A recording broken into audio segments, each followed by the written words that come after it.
Violeta Vosyliūtė jau 20 metų augina ir veisia vokiečių dogus.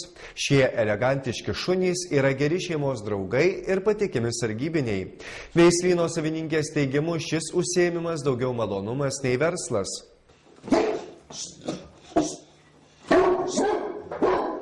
Violetos Vosyliūtės gyvenime vokiečių dogai atsirado prieš 20 mečius. Čia pamačiau pirmą kartą dogą, kurio tas žvilgsnis užkliuvo visam gyvenimui gali būti. Nuo to karto pradėjau domėtis, kas nuo per šuo, kas nuo per veislį ir ryžausi pati savo įsigyti. Aišku, nusipirkau paprasčiausiai tik kaip draugą, kaip šunį, nerūpėjo ten nei parodos, nei niekas.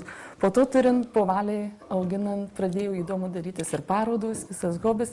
Pirmą kartą sudalyvavom paroduose. Tiesiog užsikabinom ant to, gavosi kaip narkotikai. Pradėjau dar iš pradžių ir neveisiau, po to ir įveisimą. Atsimenu tą pirmą kartą, kai pasakė važiuoti į Latviją susikerkti. Dieve, galvoju, tai Lietuvoje nėra neilgai tų šunų.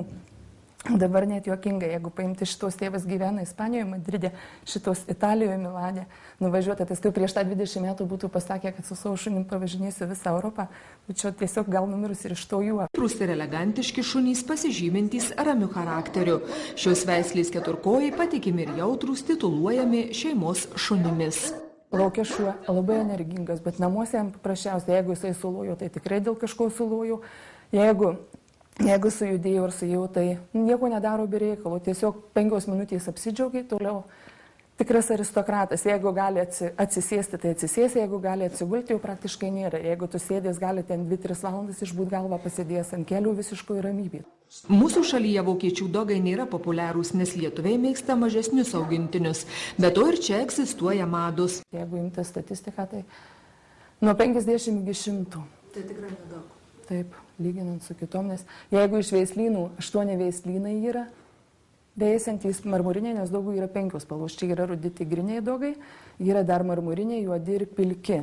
Tai jeigu pilkus veisia 2 veislynai, marmurinių 3 veislynai, skaitusi šitų irgi yra 3, bet vada į kelis metus po vieną vadą.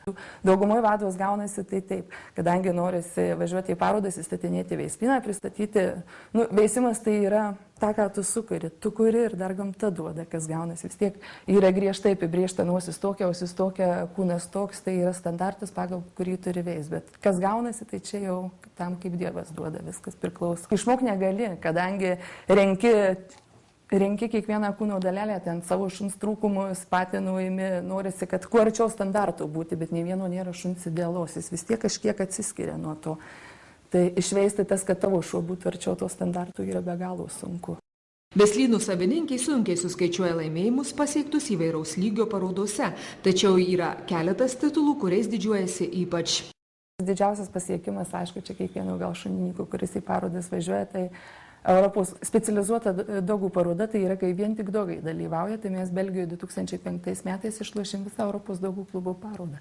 Tai buvo pats pirmas, gal didysis mano laimėjimas, galima sakyti, svajonės įsipildymas. Tai 2010 metais Europos dogų klubiniai parodoje iš viso Europos veislyno, mano veislynas buvo 100 geriausių.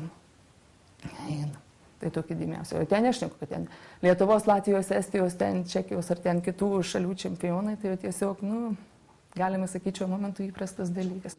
Prekybos srityje dirbanti Violeta Vosyliūtė šiandien nebegalinti įsivaizduoti savo gyvenimo be šios veislės šunų, dogų auginimą ir veisimą įvardyja ne verslu, o hobiu.